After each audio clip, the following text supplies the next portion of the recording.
to this edition of Audio Basics. I'm Tom Martin. I'm the executive publisher of the Next Screen Network. That includes The Absolute Sound, Hi-Fi Plus, and Winding Road magazines.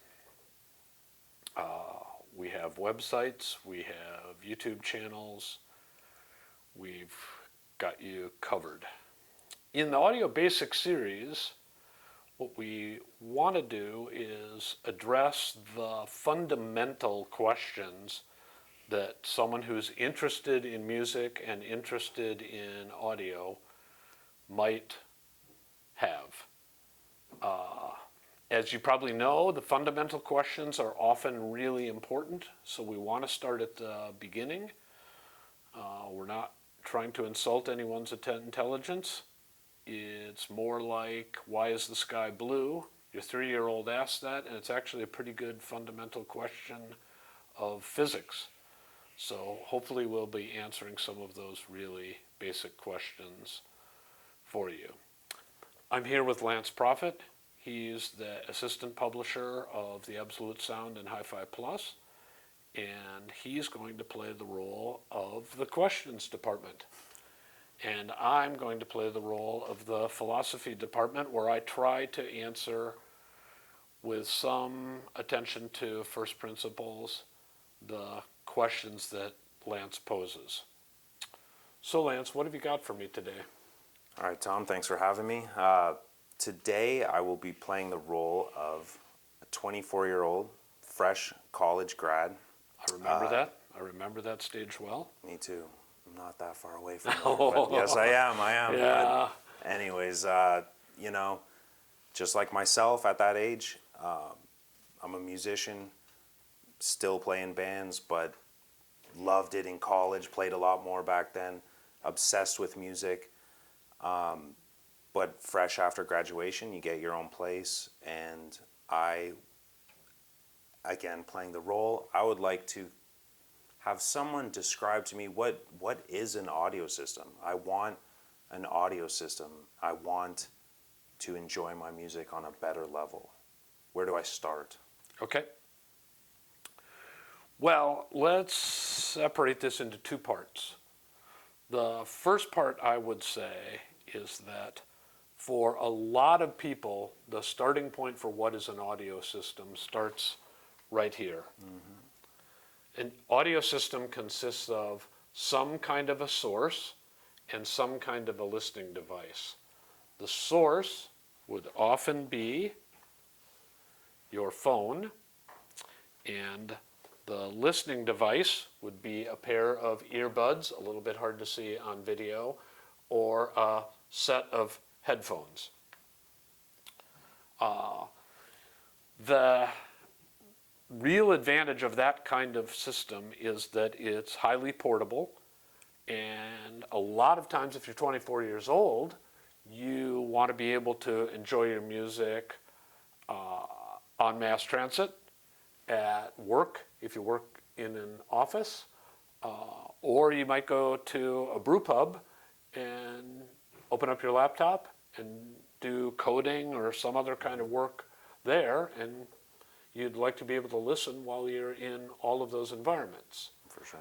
Also, the other great thing about headphones is they work pretty well if you share your apartment with somebody, which, if you're 24 years old, you might well do. So you can strap headphones on and you won't annoy your roommate, who may not be interested in your taste in music, or may have a hangover, or who knows. But as much as we all love music, we don't always love the other guy's music played when the other guy wants to play it at the volume he wants to play it while we're trying to do something else. Exactly. So headphones and mobile device, I would say, is the common answer for what someone in the 24-year-old age group would have. Now, there are a couple of things that could go beyond that. First of all, you might like to listen while you're sitting in a comfy chair. You might not want headphones strapped on, and you might want a different, more realistic listening experience. We'll come back in a later edition to talk about what we're really trying to do here, but suffices to say, you might like the sound of music being reproduced in the room rather than strapped on your head. There are reasons that headphones are not very accurate at reproducing the sense of space where the musicians would perform. The tendency is for headphones to make the sound feel a little bit like the musicians are inside your head, which isn't necessarily realistic.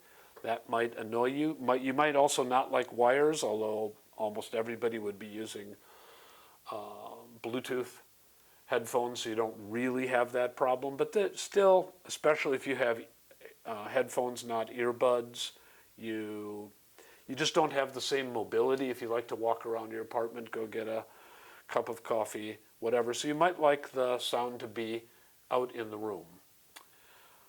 When we have sound out in the room, we typically have what audiophiles would call a stereo system. Audiophiles tend to start their thinking about music reproduction with a 2-channel stereo music system. We'll talk about the theory of that in a later edition, but the fundamentals of a stereo system are essentially parallel to the fundamentals of a headphone system, but they tend to be broken into slightly different chunks. So normally what you would have with a stereo system is you would have a source. A source is just a fancy word for some place where the music is stored and delivered to the rest of the equipment.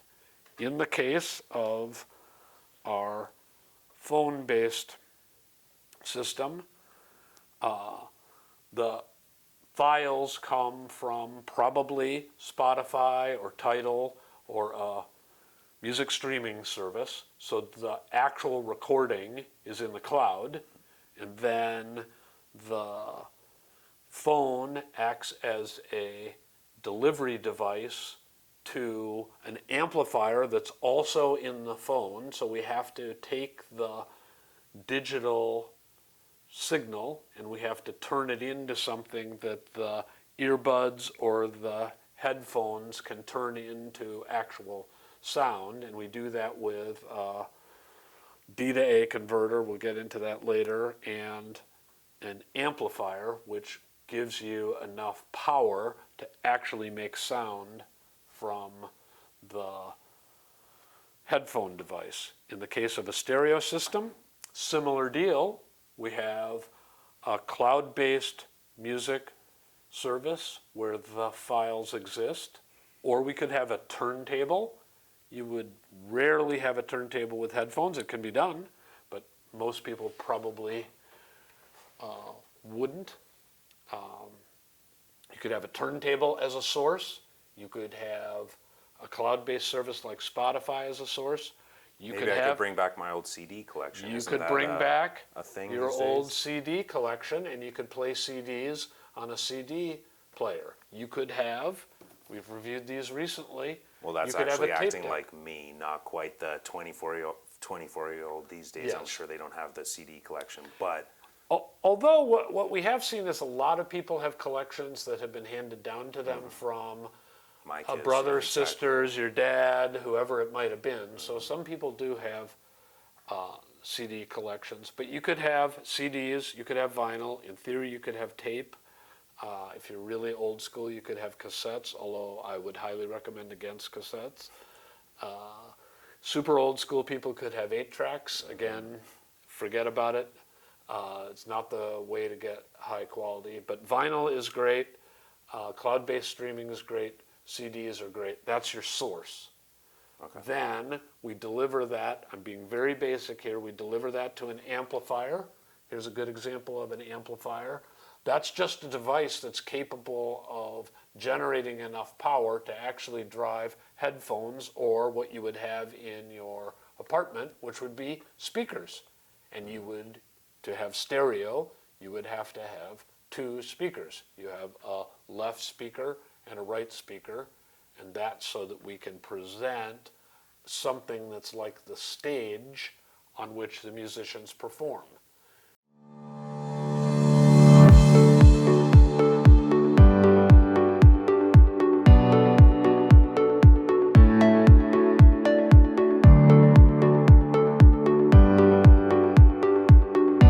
We can't do that with one speaker because one speaker can't represent left to right space. That makes sense. We have to be able to have a left signal and a right signal that are different so that we can present stereo, which can position the performers anywhere between the two speakers by controlling the relative mix of the performers. So if you want a lead vocalist in the middle of the, what audiophiles call the sound stage, but you can just think of it as the stage.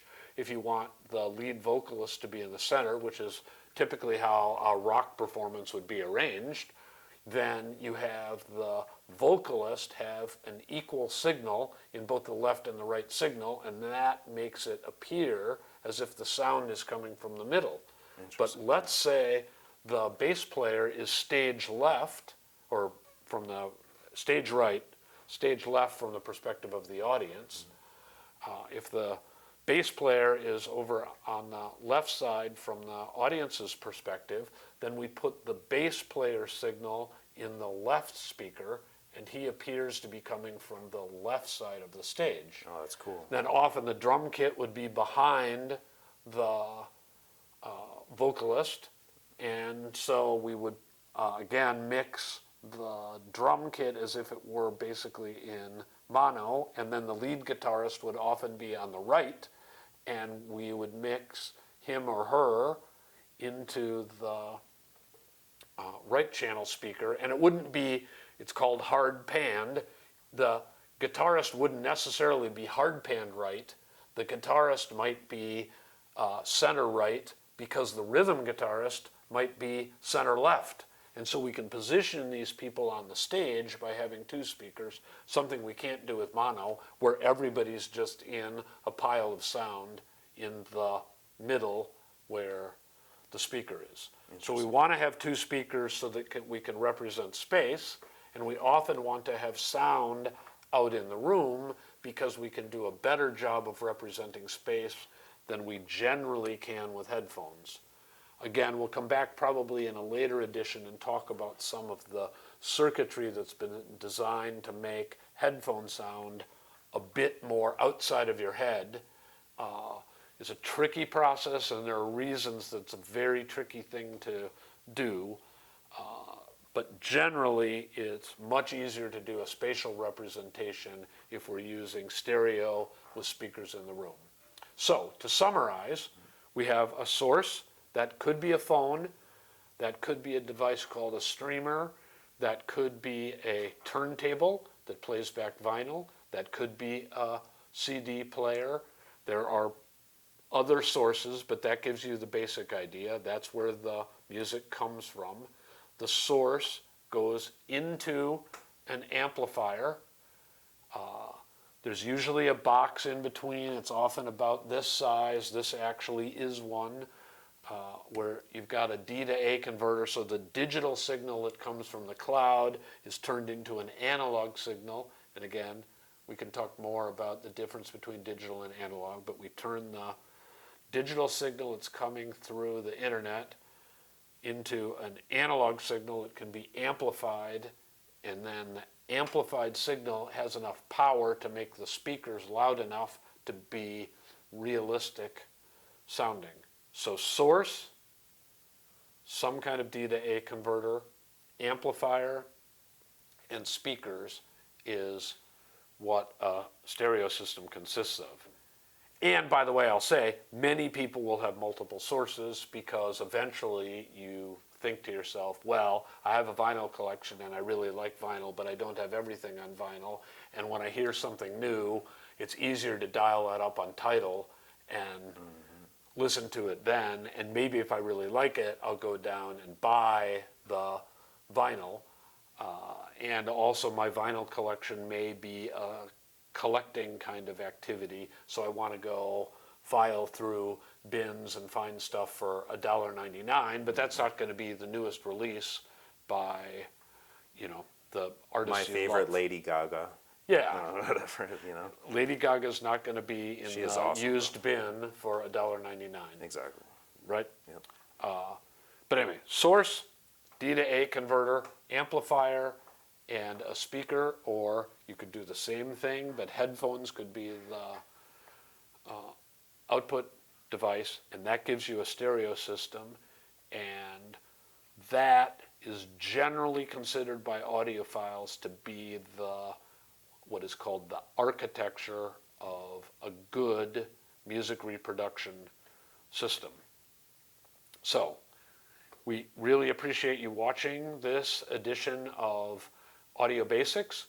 We'll be back with more and more questions from Lance. And Lance, I have the feeling, is going to age over time. He won't be 24 forever. And we'll get to other interesting and sometimes quirky questions that we hope you enjoy. So thanks for joining us. Please like, subscribe, click the bell icon above, and follow us on my audiophile journey. Appreciate you guys. Thanks a lot.